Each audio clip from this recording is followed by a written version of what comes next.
আচ্ছা, প্রথমে একটা খুলেছি, এখানে টাইটেল বিয়ে ঠিক হয়ে যাবে নাকি?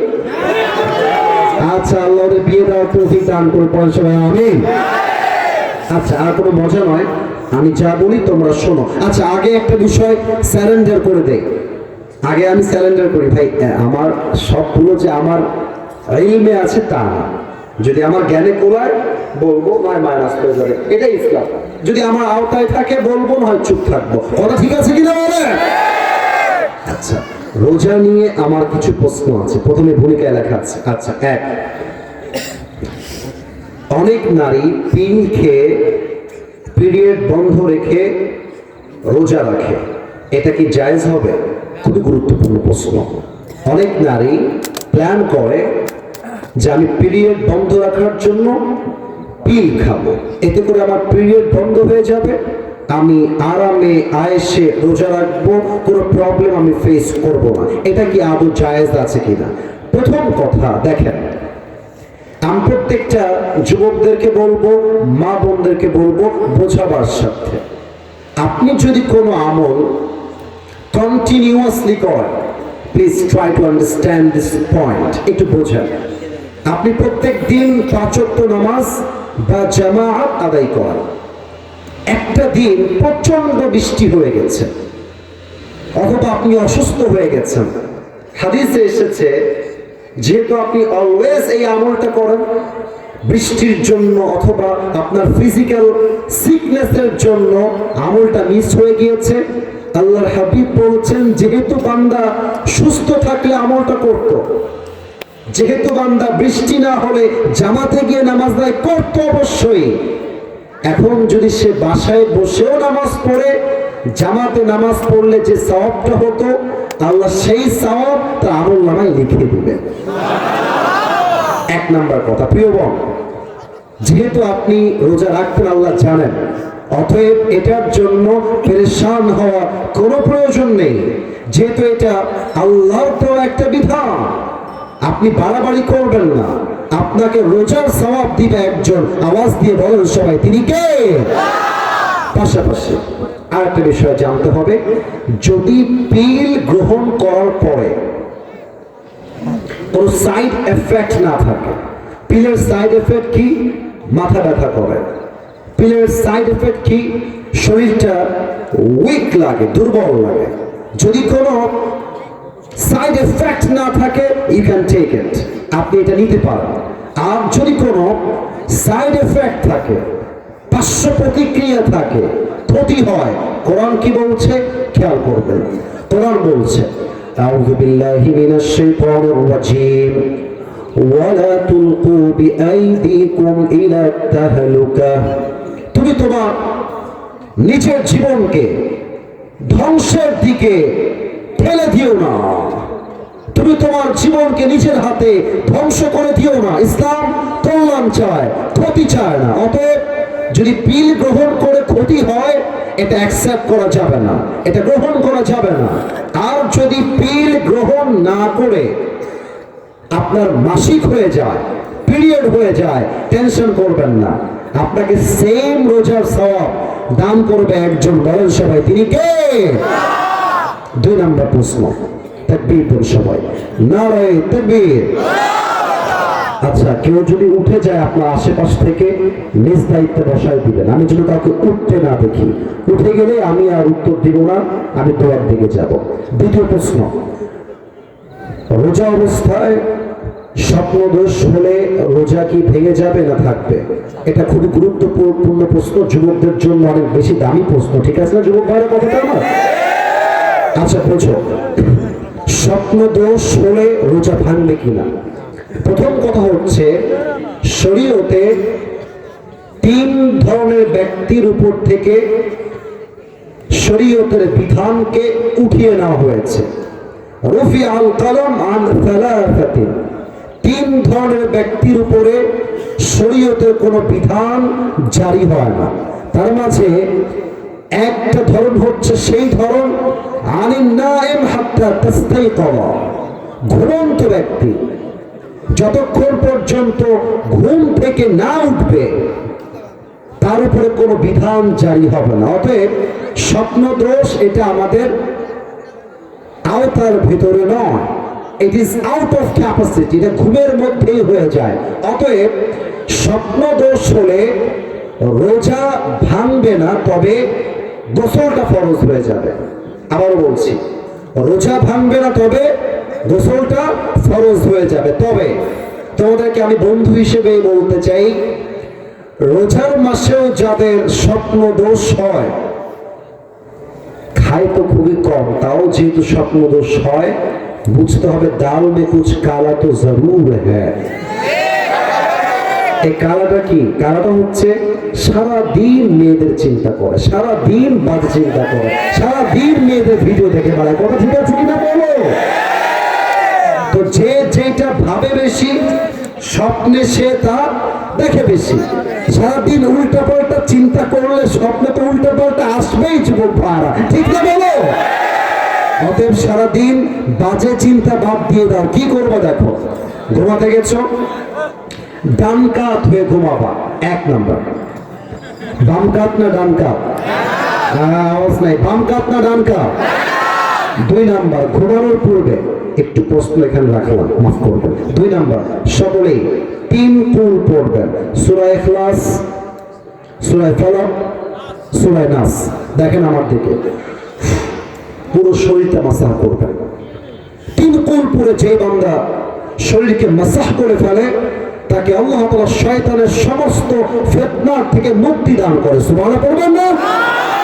আর 3 নম্বর আমল, মুরব্বী, যুবক, মা, বোন সবাই মিলে করবেন। ঘুমানোর পূর্বে অবশ্যই আয়াতুল কুরসি পাঠ করবেন। আয়াতুল কুরসি পড়ে যে বান্দা ঘুমিয়ে যায়, তাকে প্রোটেকশন দেওয়ার জন্য, তাকে গার্ড দেওয়ার জন্য আল্লাহ তাআলা নিজেই ফেরেশতা নিযুক্ত করে দেয়। সুবহানাল্লাহ সবাই। আচ্ছা, 3 নম্বর প্রশ্ন কি পড়বো না বাদ দিয়ে দেই? হ্যাঁ, কি পড়বো নাকি বাদ দিব? আচ্ছা, পড়ে শেষ করছি এটা 3 নাম্বার। আচ্ছা, ধরতেছি। ও, তোমাদের এখানে আছে তাই না? খুব স্বার্থপর তোমরা। আচ্ছা ঠিক আছে, দেখছি কতটুকু পড়া যায়। শেষ প্রশ্ন, রোজা অবস্থায় নারীদের পিরিয়ড হলে কি আমল করবে? এই ক্ষেত্রে অনেক নারী আফসোস করে। উত্তর দিবেন। আচ্ছা, এই ক্ষেত্রে আমি আগেই কিছু কথা বলেছিলাম যে পিরিয়ড যদি নারীর হয়ে যায়, আর যদি নারী আফসোস করে যে পিরিয়ডটা কেন হয়ে গেল, না হলে তো আমল করতাম, এইটা করতাম, সেইটা করতাম, it is amazingly appreciated that she is feeling regret. আসলে মুমিন তো সেই মুমিনই ভালো, ইযা সাররাতকা হাসানাতুকা ওয়া সাআতকা সাইয়্যাতুকা ফাআনতা মুমিন। যখন তোমার ভালো কাজ তোমার মনে শান্তি দেয় এবং খারাপ কাজ তোমাকে কষ্ট দেয়, তখন বুঝতে হবে তুমি সচ্চা ইমানদার হয়ে গিয়েছো, ঠিক কি না বলে?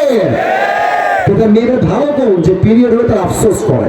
আমি বলবো সংক্ষেপ কথা, যেহেতু প্রশ্ন চলে এসেছে। 1 নাম্বার, পিরিয়ড হয়ে গেলে প্রথমেই অ্যাকসেপ্ট দ্য ডিসিশন অফ আল্লাহ সুবহানাহু ওয়া তাআলা। আগেই এটা যে আল্লাহর সিদ্ধান্ত, এটা মেনে নেন।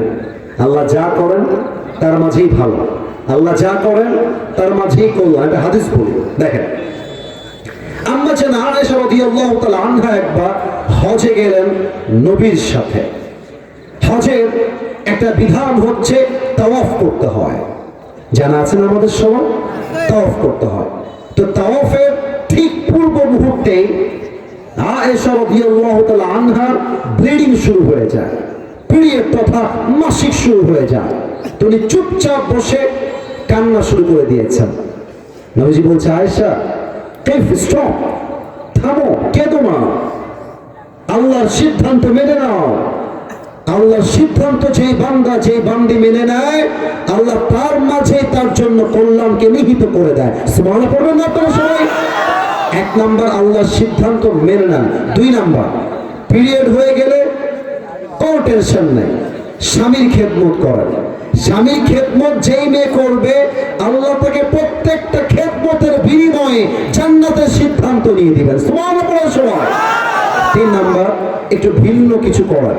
আপনি চাইলে প্রতিবেশীর হক আদায় করেন, আপনি চাইলে আত্মীয়র হক আদায় করেন, বসে বসে কোরআন তেলাওয়াত শোনেন, বসে বসে জিকির করেন, বসে বসে ভালো কাজের আদেশ দিবেন, আপনাকে বেশি বেশি সওয়াব দিবে একজন।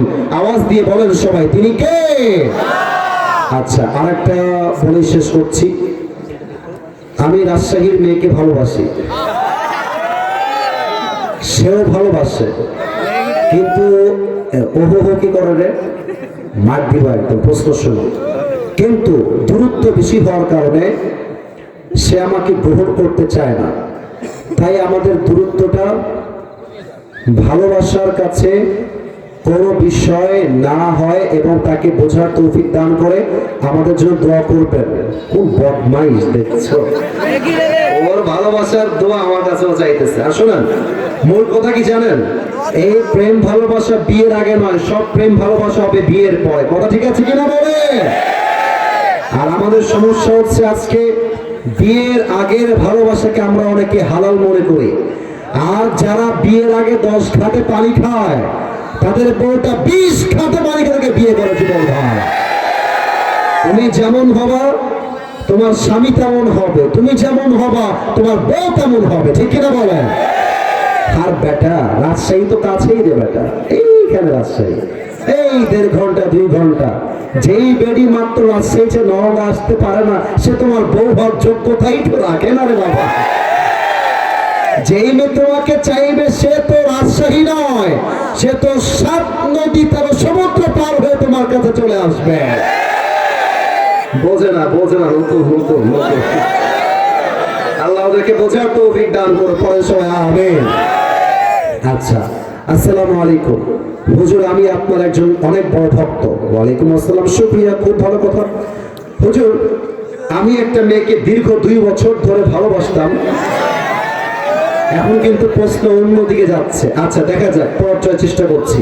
আমি ওই মেয়েকে বিয়ে করতে চাইছিলাম, এটা তো প্রিন্টেড প্রশ্ন, একদম প্রিন্ট করে নিয়ে আসছে। আচ্ছা পড়ছি।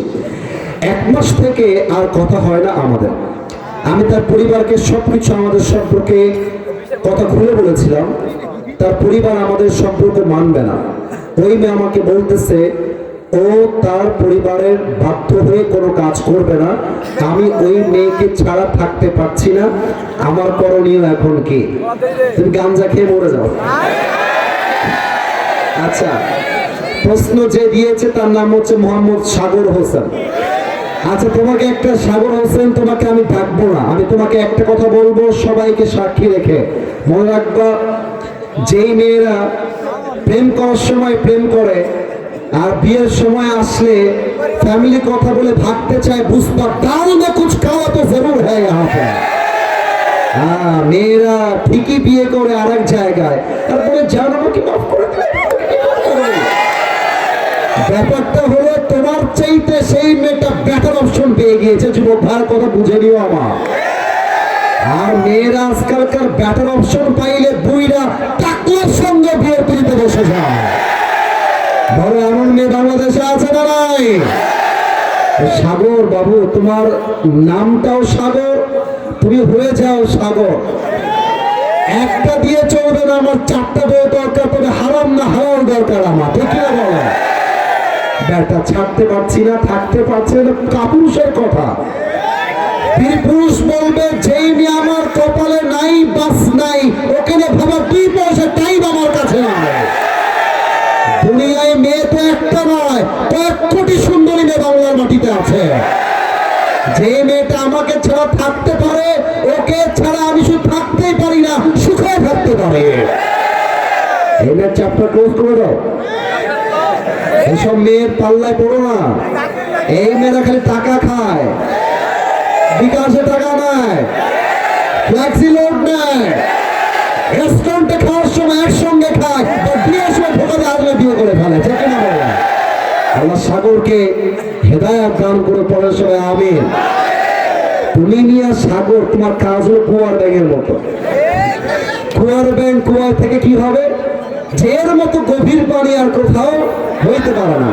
কিন্তু ওই কুয়ার ব্যাঙ সমুদ্রের পানির গভীরতা জানে না। বেটা রাজশাহীতে তুমি আটকায় গেলা, ঢাকা তো পড়ে আছে, চট্টগ্রাম পড়ে আছে, সিলেট পড়ে আছে। রাজশাহীর চাইতে সিলেটের মেয়েরা আরো বেশি সুন্দরী। এক জায়গায় হবে না, আরেক জায়গায় চান্স দিয়ে আমি ঘুরবো। তবে আমি হারাম ভাবে নয়, হারাম ভাবেই বিয়ে করে ছাড়বো, ঠিক কিনা বলে? মেয়েদেরকে পাত্তা দিলে মেয়েরা গাছে উঠবে, মাথায় উঠবে। পাত্তা দিবা না, তোমার জন্য পাগল হয়ে যাবে। আল্লাহ আমার প্রিয় যুবক ভাইদেরকে বোঝার তৌফিক দান করো। পরে সবাই আমিন।